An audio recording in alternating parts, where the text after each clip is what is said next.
Class 10th का हम लोग पढ़ेंगे आज कृषि। क्योंकि ये बहुत इम्पोर्टेंट चैप्टर है, ये भूगोल का पार्ट है। तो हम लोग इसको पढ़ेंगे आज। तो लिखा है कि कृषि की दृष्टि से भारत एक महत्वपूर्ण देश है। सबको पता है, क्योंकि हमारे यहाँ आधे से ज़्यादा आबादी क्या होती है कि कृषि पे ही डिपेंड है।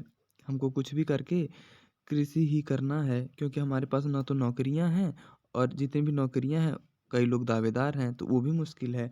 तो इसकी 2/3 जनसंख्या कृषि कार्यों में संलग्न है। 2/3 मतलब कि 3 में से 2 लोग खेत में ही काम करते हैं। और कृषि एक प्राथमिक क्रिया है जो हमारे लिए अधिकांश खाद्यान्न उत्पन्न करती है। मतलब कि एक प्राथमिक क्रिया है जो हमारे लिए क्या खाने पीने चीज़ों की व्यवस्था करती है। खाद्यान्नों के अतिरिक्त यह विभिन्न उद्योगों के लिए कच्चा माल भी पैदा करती है। कच्चा माल मतलब कि जैसे गेहूँ, अगर हमको बिस्किट बनाना तो गेहूँ, दूध, ये सारी चीज़ें क्या हो गई, कच्चा माल हो गई। और लिखा है कि इसके अतिरिक्त कुछ उत्पाद जैसे चाय, कॉफ़ी, जैसे क्या हो गया, चाय हो गए, कॉफ़ी हो गए, मसाले इत्यादि का भी निर्यात किया जाता है। अब निर्यात का मतलब क्या होगा, एक होता है आयात, एक होता है निर्यात। आयात का मतलब होता है कि कोई भी देश से हम जो सामान खरीदते हैं उसको बोलते हैं आयात। निर्यात मतलब कि वही अपने सामान को हम दूसरे देश में बेचते हैं, उसको क्या बोलते हैं, निर्यात बोलते हैं। तो हम लोग क्या करते हैं, चाय का, कॉफ़ी का, मसाले का निर्यात किया जाता है। यहाँ से चाय और कॉफ़ी जो हम लोग खाते पीते हैं, लेकिन जो बचता है उसको भेज देते हैं बाहर। अब इस तरह से हम लोग कृषि के प्रकार को भी बताते हैं कि कई तरह के क्या है, यहाँ पे कृषि के प्रकार हैं। तो यहाँ पे कृषि के प्रकार, कृषि हमारे देश की प्राचीन आर्थिक क्रिया है, क्योंकि हम लोग पैसा पहले कृषि से ही कमाते थे। आज भी पिछले 1000 वर्षों के दौरान भौतिक, पर्यावरण, प्रौद्योगिकी और सामाजिक संस्कृति रीति रिवाजों के अनुसार खेती करने की विधियों में सार्थक परिवर्तन हुआ है। मतलब जैसे पहले खेती की जाती थी, अब इस समय थोड़ा डिफरेंट खेती की जा रही है। जैसे पहले सारी चीज़ें हाथों से की जाती थी, अब मशीनों से की जाती हैं।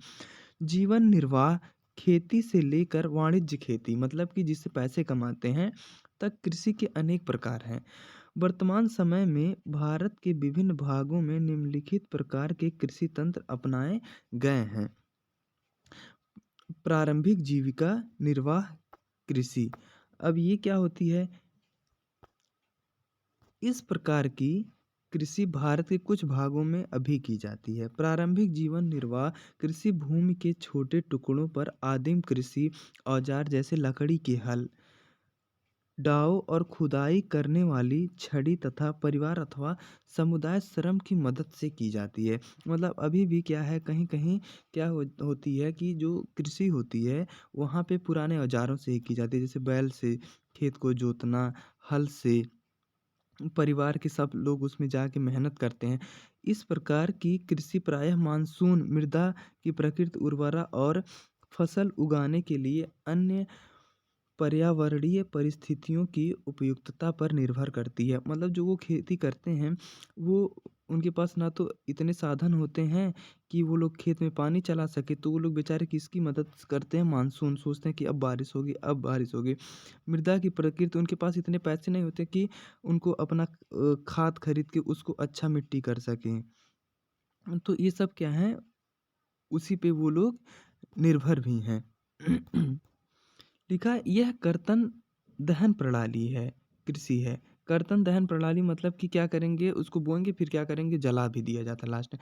कृषि जमीन के टुकड़े साफ करके उन पर अपने परिवार का भरण पोषण के लिए अनाज व अन्य खाद उगाते हैं। मतलब कि वहाँ पे क्या करेंगे, कई तरह की चीज़ें, जैसे धान काट बो देंगे, गेहूँ बो देंगे, आलू भी बोएंगे, मटर भी बोएंगे, सारी चीज़ें। जब मृदा की उर्वरता कम हो जाती है तो किसान उस भूमि के टुकड़े से स्थानांतरित हो जाते हैं। तो जब वहाँ पे ज़्यादा पैदा नहीं होगा तो दूसरी जगह चले जाएंगे और कृषि के लिए भूमि का दूसरा टुकड़ा फिर साफ करेंगे वहाँ पे। कृषि के इस प्रकार के स्थानांतरण से प्राकृतिक क्रियाओं द्वारा मिट्टी की उर्वरा शक्ति बढ़ जाती है। जब ऐसे हैं तो वो मिट्टी जो होती है और उपजाऊ हो जाती है। चूंकि किसान उर्वरक अथवा अन्य आधुनिक तकनीकों का प्रयोग नहीं करते थे, इसलिए इस प्रकार की कृषि में उत्पादकता कम होती है, क्योंकि जब खाद ही नहीं पड़ेगा तो वो कम पैदा होंगे।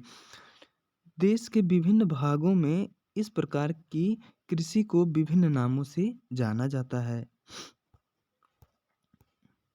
जैसे अगर उत्तर पूर्व की बात की जाए तो कौन-कौन से वहाँ पे राज्य हैं, जैसे असम, मेघालय, मिज़ोरम और नागालैंड में इसे झूम कहा जाता है।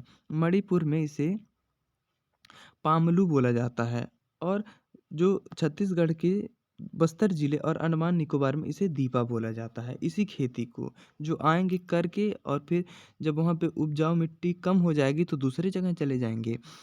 अब एक है झूम, क्या बोलते हैं, झूम की खेती। कर्तन दहन प्रणाली कृषि में मेक्सिको और मध्य अमेरिका में मिल्पा और वेनेजुएला में कोनुको और ब्राज़ील में रोका और मध्य अफ्रीका में म मसोले और इंडोनेशिया में लदांग और वियतनाम में रे नाम से जाना जाता है। यही झूम की खेती की एक जगह जाओ, उसको साफ करो, खेती करो, कई चीज़ जब वहाँ पे उपजाऊ कम हो जाते हैं तो वहाँ से छोड़ के चले आते हैं। इसी को हर देश में अलग-अलग तरह से कहा जाता है। भारत में यह प्रारंभिक किस्म की खेती अनेक नामों से जानी जाती है। जैसे मध्य प्रदेश में बेबर या दहिया बोला जाता है। आंध्र प्रदेश में पोंडू या पेंडा बोला जाता है। उड़ीसा में इसको बोला जाता है पामाडाबी या कुमान बोला जाता है या बारिगा बोला जाता है। पश्चिम घाट में कुमारी बोला जाता है। दक्षिण पूर्वी राजस्थान में वालरे या वाल्टरे, हिमालयन क्षेत्र में खील, झारखंड में कुरुआ और उत्तर पूर्वी प्रदेशों में क्या बोला जाता है, इसे